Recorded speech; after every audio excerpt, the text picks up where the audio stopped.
নমস্কার, আমি তরুণ ঘোষ।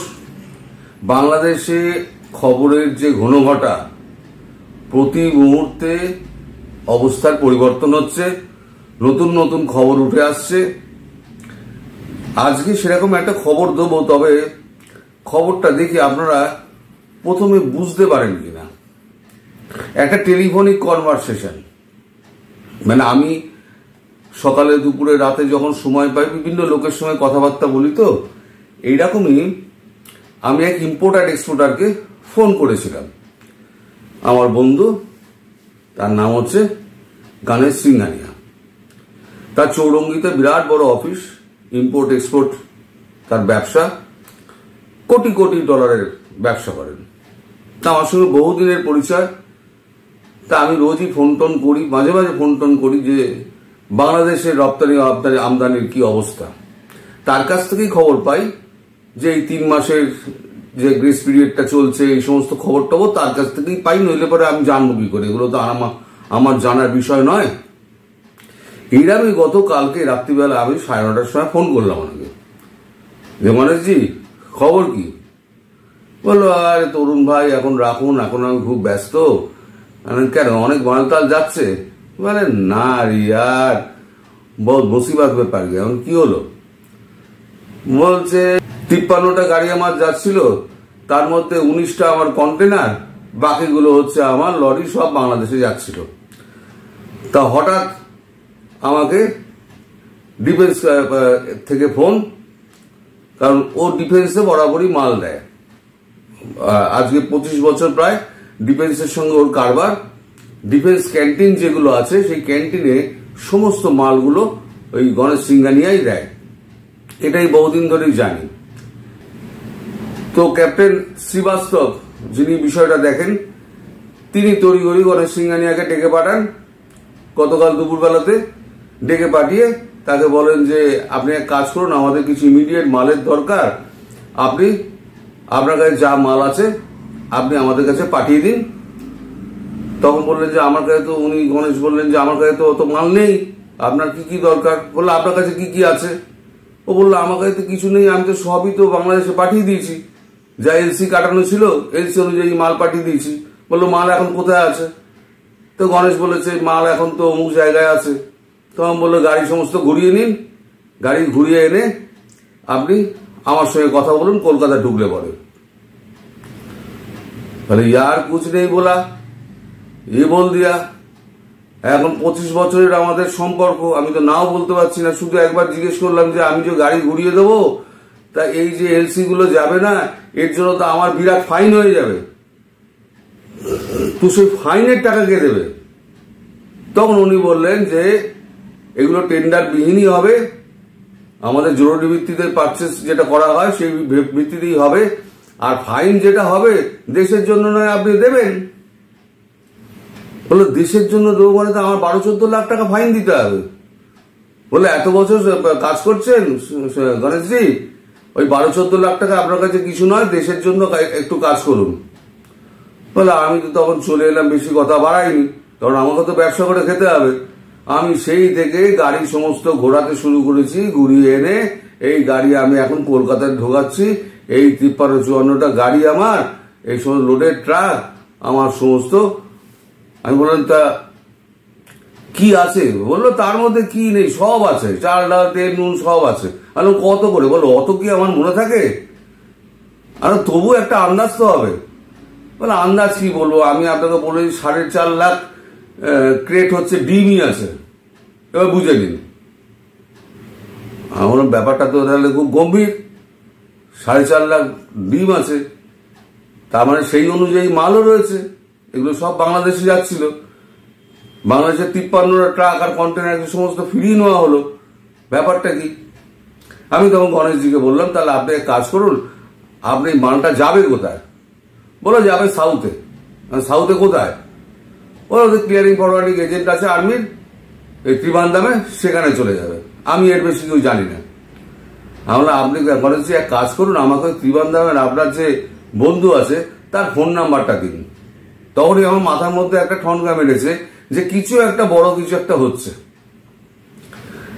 তা আমাকে বললো যে ঠিক আছে, আমি 5 মিনিট বাদে আপনাকে কল ব্যাক করে আমি আপনাকে ফোন নাম্বার দিয়ে দিচ্ছি বলে 5-7 মিনিটের মধ্যেই কল ব্যাক করে আমাকে তার ফোন নাম্বার দিয়ে দিলেন।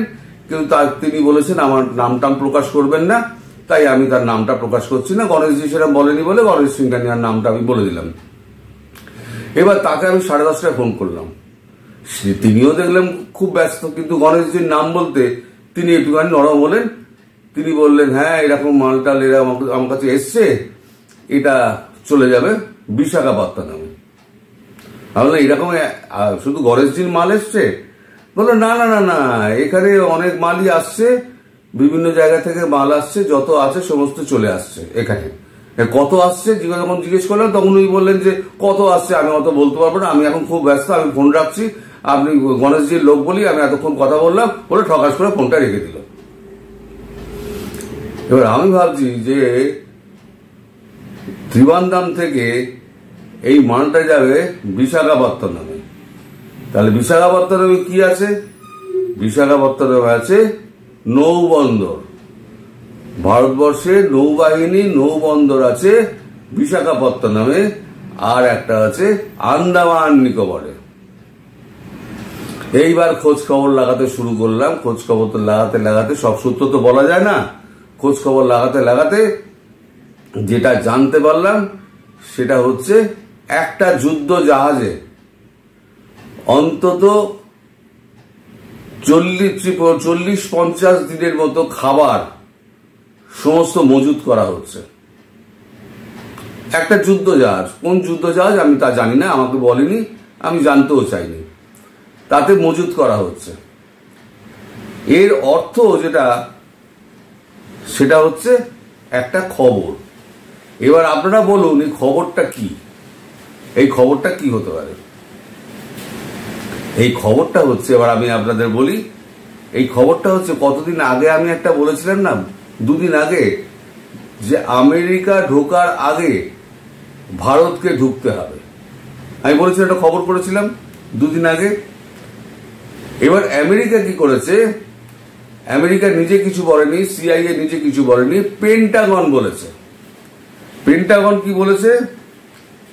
অভিন্ন স্বার্থে, আপনার একটু বড় করে দেখতে হবে কারণ খুব ছোট করে লেখা আছে, অভিন্ন স্বার্থে বাংলাদেশের সঙ্গে কাজ করতে চায় যুক্তরাষ্ট্র, বলছে কে? পেন্টাগন। কি বলছেন? অন্তর্বর্তী সরকারের সময়ে বাংলাদেশের সঙ্গে পারস্পরিক মূল্যবোধ এবং অভিন্ন স্বার্থ সংক্রান্ত বিষয়ে যুক্তরাষ্ট্র কাজ করতে চায়, এমনটি জানিয়েছেন মার্কিন প্রতিরক্ষা দপ্তর পেন্টাগনের মুখপাত্র মেজর জেনারেল প্যাট রাইডার। এই হচ্ছে প্যাট রাইডারের ছবি, এই হচ্ছে লেখা। তার মানে আমি যেটা বলেছিলাম, আমেরিকাকে যদি ঢুকতে হয় তাহলে তো সাগর পথেই ঢুকতে হবে, বিমান পথে তো আসতে পারবে না, সে তো অনেক দূর, তাহলে সাগর দিয়ে আসতে হবে। তার জন্য ইন্টারন্যাশনাল যে আপনার জলসীমা আছে ভারত, সেখানে যুদ্ধ জাহাজ মোতায়েন করে দেবে। আপনার মংলা, চট্টগ্রাম দুটো বন্দরে যুদ্ধ জাহাজ মোতায়েন থাকবে। অন্য কোনো জাহাজ এখানে পণ্যবাহী জাহাজও ঢুকতে পারবে না। আর রণতরী ঢোকার আগে রাশিয়া তার আগে গিয়ে রাশিয়া আটকে দেবে, কারণ ভারতের সঙ্গে রাশিয়ার একটা চুক্তি রয়েছে, রাশিয়া আটকে দেবে। তাহলে এই হলো গিয়ে, মানে কালকে ফোনাফোনি করতে গিয়ে এই খবরটা পেলাম। আমি ভাবলাম যে এই খবরটা আপনাদের জানিয়ে রাখে এই কারণে যে বিকেলবেলা, সকালবেলা ছাড়ছি, বিকেলবেলা আবার দেখা যাবে যে অন্য কোনো বড় খবর হয়ে গেছে, তখন এই খবরটা আবার চাপা পড়ে যাবে। আমাদের সাংবাদিকদের যা হয়, একটা খবর পেলাম যেটা গুরুত্বপূর্ণ সেটা দিয়ে দিলাম, পরেরটা চাপা পড়ে গেল। চাপা যেটা পড়লো সেটা কিন্তু বরাবর স্পাইকই হয়ে গেল। ওই স্পাইক করা মানে কি, যে খবরটা আপনার হচ্ছে না, অনেকদিন ধরে পড়ে রয়েছে, সেটা এরকম লম্বা একটা ডান্ডা থাকে, একটা হুল ডান্ডা থাকে, সেটা ফরাস করে মেরে দেয়, ওটা স্পাইক হয়ে গেল। স্পাইক হয়ে যাওয়া মানে ও খবরটা একদম গায়েতে চলে গেল, চুল্লিতে চলে গেল, ও জীবনে আর বেরোবে না।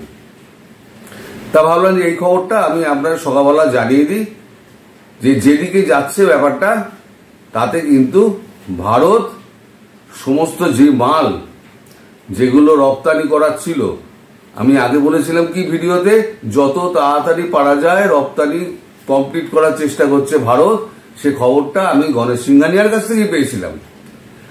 গতকাল যে খবরটা পেলাম, এইবার ভারত কি করছে, সমস্ত মালগুলোকে ফিরিয়ে আনছে। তা এবার গণেশ জিজ্ঞেস করেছে সে ক্যাপ্টেনকে যে আমি কারণ কি দেখাবো। তো বলছে কারণ দেখিয়ে দেবে যে বর্ষায় মাল ভিজে গেছে, তোমায় ক্ষতিপূরণ দিতে হবে, তুমি ক্ষতিপূরণ দিয়ে দেবে। বলে মুখের কথা তো বলে দিল তরুণদা, ক্ষতিপূরণ দিয়ে দেবে, 10-12 লাখ টাকার ব্যাপার, এ তো কম নয়। তা বলছে ভারত দেশের জন্য কিছু করতে হবে, দেশের জন্য আমার গেল 10-12 লাখ টাকা গেল। আলম ভাই, তুমি তো সারা জীবন ব্যবসা করেছো, আরো বাকি জীবন তোমার ছেলে ব্যবসা করবে, 10-12 লাখ টাকার কাছে কিছু না। যদি উনি বলে থাকেন, ক্যাপ্টেন বলে থাকেন, তাহলে ক্যাপ্টেন ঠিকই বলেছেন, তুমি যেটা করেছো দেশের স্বার্থে করেছো, তারপর দেখো কি হয়।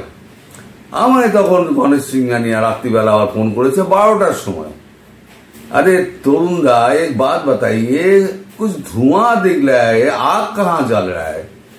अरे गणेश जी, आग कहाँ जल रहा है मुझे भी पता नहीं, लेकिन धुआं निकल रहा है ये मुझे पता है, हम भी देख रहे हैं। बोले नहीं आप तो जानते हैं, आप बोल रहे नहीं रहे हैं। अरे ठीक है, धीरे धीरे सब कुछ आ जाएगा, सामने आ जाएगा, थोड़ा वेट कीजिए। बोले गणेश के तो আমি তো সামলেছি, কারণ গণেশকে এসব বলা যাবে না, বললে পরে তো গণেশ আবার পরের দিন আমার খবরই দেবে না। বলে গণেশ যত দেরিতে জানে তত আমার ভালো। তা আমার মনে হলো এই খবরটা একটু আপনাদের সঙ্গে শেয়ার করা দরকার। সকাল সকাল একটা মুখরোচক খবর আপনাদের দিয়ে রাখলাম। সবাই সুস্থ থাকবেন, সাবধানে থাকবেন এবং ভালো থাকবেন। নমস্কার।